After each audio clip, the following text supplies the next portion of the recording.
Allô Sylvie, tu es de retour cette semaine et tu nous parles de quoi? Bonjour Catherine, ça fait plaisir. Oui, je vous parle de perception. Perception.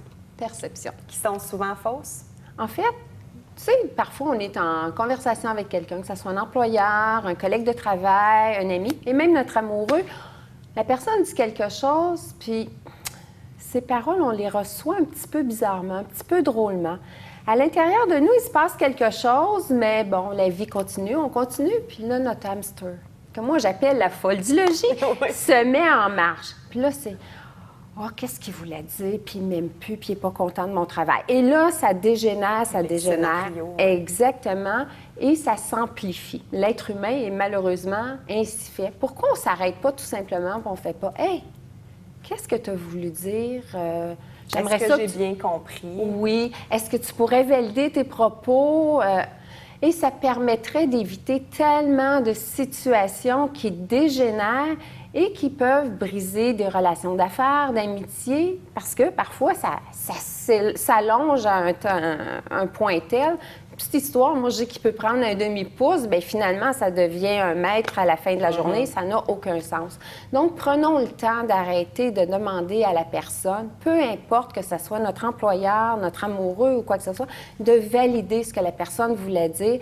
Et à ce moment-là, ça peut permettre d'engager une conversation et ça peut permettre aussi de bâtir quelque chose de beaucoup plus sérieux, beaucoup plus profond. Parce que souvent, nos petites perceptions font en sorte qu'on ne se donne pas la chance d'aller en profondeur, on ne se donne pas la chance de connaître quelqu'un ou de vraiment développer sur des idées et tout. Donc, c'est mon propos aujourd'hui, de vraiment, n'ayons pas peur de parler, de questionner, de valider, peu importe avec qui on a des conversations. Il y a une certaine gêne des fois d'aller valider aussi, qu'il faut passer par-dessus ça? Il y a une certaine gêne, il y a aussi une certaine... parfois, souvent, quand on est en relation hiérarchique avec quelqu'un, Oui. ou encore lorsqu'on met des gens sur des piédestals. Oui. Notre patron, il doit avoir raison. Telle personne, elle doit avoir raison. Ou la peur de déranger en allant revalider. Je ne veux pas la tanner avec ça ou des choses comme ça. Exactement. Mais l'autre chose qu'il ne faut pas oublier, c'est qu'on a tous un quotidien. On a tous nos préoccupations. Il nous arrive tous à un moment donné d'être dans notre tête, d'avoir, ça comme je disais, nos préoccupations. Et ça fait en sorte qu'un propos peut sortir vraiment involontairement plus bête, plus sec ou un petit peu à côté. Et nous, c'est tellement clair, puis il n'y a tellement pas de malice. Donc, on continue, puis l'autre personne fait « Oh boy, c'est quoi ça? » Donc, quand on prend le temps de valider, de questionner, ça s'efface, là.